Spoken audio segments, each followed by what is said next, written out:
Także to, proszę Państwa, ta ściana no, jest na terenie miasta no, ewenementem. To jest taki naprawdę jeden z ciekawszych zabytków architektury. I co ciekawe, proszę Państwa, najstarsza wizytacja biskupia z 1584 roku mówi, że w Chylonii stoi kościół drewniany. Następne również, że drewniany. Dopiero w 1686 roku chyba tak naprawdę ten wizytator pojechał do tej wsi i zobaczył ten kościół i obszedł sobie go dookoła i zobaczył, że jest jedna ściana z cegieł murowana i faktycznie wtedy po raz pierwszy pojawia się zapis, że w części z solidnego muru i w części wtedy to było z pruskiego muru, bo proszę Państwa, jak te ściany drewniane, prawda, gniły, no to w to miejsce następne wzywali, a no, od XVII wieku, może i nawet wcześniej na Pomorzu pojawia się tak zwany pruski mur, czyli ta domy w kratkę. I taki właśnie, tak wyglądał przedziwnie ten kościół chyloński, że on miał 3 ściany z pruskiego muru i ta jedna prezbiterialna z cegieł. I dopiero w końcu XIX wieku, kiedy no, kolejny raz to drewno zgniło, należało coś z tym zrobić, wówczas ochrony zabytków nie było, czyli najłatwiej było to rozwalić i wybudować. Pojawia się ta bryła, którą Państwo mogą podziwiać do dzisiaj. No, ja przepraszam, ja to powiem jako historyk, może obrażę Chylonian niektórych. Trochę tam ta dobudówka, no, jak pięść do oka trochę pasuje. No ale dobrze, że w ogóle się zachowało. To piękne. Piękne.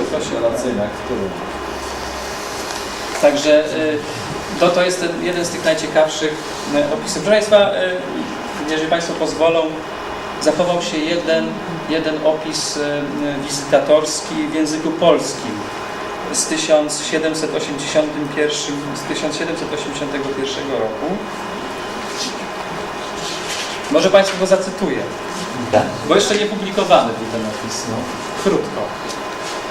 Kościół filialny w Chylonii, z dawna przyłączony do Oksywskiego pod tytułem Świętego Mikołaja. W chorze od wielkiego ołtarza murowany, dalej od środka kościoła do drzwi wielkich w pruski mur wystawiony z tarcicami obity, dachowką pokryty cały.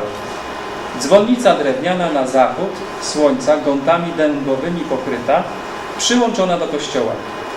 Wchodząc do kościoła jest babiniec albo kruchta w pruski mur wystawiona, dachówką pokryta. Drzwi do kościoła na zawiasach i hakach żelaznych zamkami mocnymi. Podniebienie, czyli sufit, tarcicami wbite, kościoła ściany wybielone. Chór drewniany malowany z pozytywką, to jest rodzaj organu. Ambona i konfesjonał 1, malowane, ołtarze są 3. W wielkim ołtarzu jest obraz świętego Mikołaja. W pobocznych 2 obrazy świętego Walentego i świętego Jana Nepomucena. Zakrystia z sufitem cała murowana, w której jest stół do wykładania ornatów i skrzynia pod zamkiem do chowania sprzętów. Ławek dobrych w kościele 20. Wokół kościoła był cmentarz ogrodzony tarcicami, a na nim znajdowała się kostnica z muru pruskiego tarcicami pokryta. Wówczas, proszę Państwa, na każdym przykościelnym cmentarzu znajdowała się kostnica. Dzisiaj jak gdyby wraca się do tych kostnic, pojawiają się to ze względów sanitarnych. Jeszcze jak ja byłem młodszy, to przecież nieboszczyk leżał w domu i tam, prawda, te puste noce i tak dalej, to niestety ten zwyczaj na Kaszubach no, odszedł do lamusa. Może są wsie, gdzie nie, ale generalnie no, jest ten nakaz, prawda, to jak Państwo jadą na Kaszuby, prawda, przy każdym kościele już jest ta kostnica, czyli ten dom, w którym się zmarły przechowuje. Te kostnice w tym okresie nowożytnym, ich w XIX wieku nie ma, w XX jakoś nie ma. Czemu one służyły? Proszę Państwa, bo cmentarzem był teren przykościelny, niewielki. Proszę sobie pomyśleć, że tam od średniowiecza chowano tych wszystkich parafian. I teraz wiadomo, że nagrobków na tym terenie trwałych nie było, były to jakieś krzyże, które, prawda, zanikały. I no, kiedy dochodziło do ponownego pochówku, no, zawsze natrafiano na kości. I żeby nie profanować tego wszystkiego, te wydobyte kości z ziemi umieszczano w kostnicy. I co kilkanaście bądź 10 lat, kiedy ta kostnica się napełniała, odbywało się uroczyste jakieś nabożeństwo, które wykopywano chyba w północnym, to było taki też zwyczaju. północnym narożu cmentarza wielki dół, w którym wszystkie te kości umieszczano i zasypywano, jak gdyby ponowny pogrzeb. I znowu tą kostnicę jak gdyby zapełniano. Było to bardzo ważny element.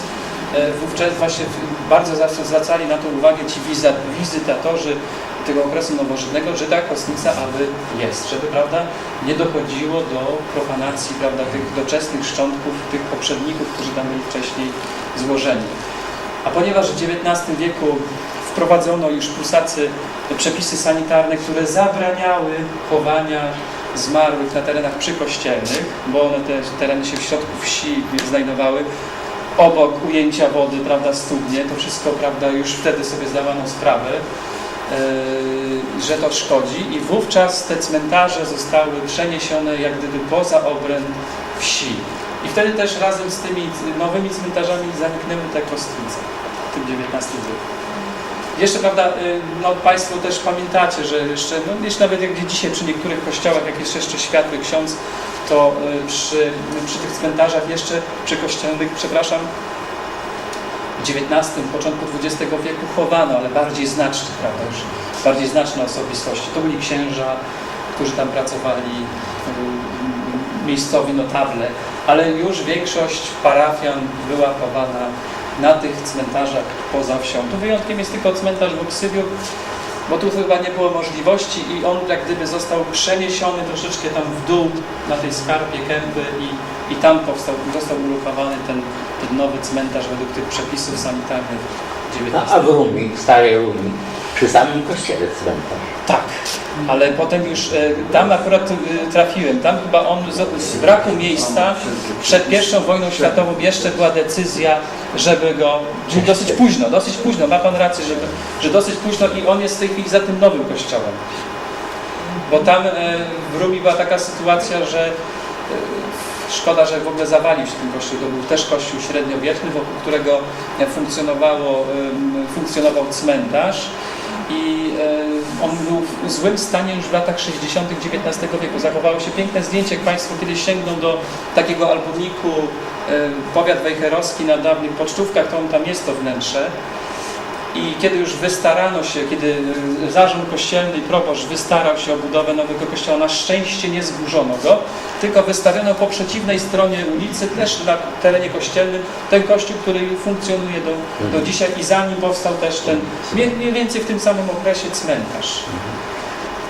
A ten kościół stary, on pełni funkcję jako salki katechetycznej w jeszcze w okresie międzywojennym. On tak naprawdę przetrwał, tylko zniszczenia wojenne, dziury w dachu, brak zgody władz na odbudowę, na załatanie tych dziur spowodował, że on po prostu się zapadł. Proszę Państwa, już nie przedłużam. Dziękuję Państwu. To chciałem tylko tyle. Można by jeszcze więcej. To, co ja trzymam, to jest książka, którą chyba najdłużej pisana przeze mnie książka. A czy Pan wie, kiedy Gór Lipowy powstał? Nie, ale mniej więcej po 1870. Czyli tak po tym, jak linia kolejowa powstała. Dziękuję Państwu za uwagę.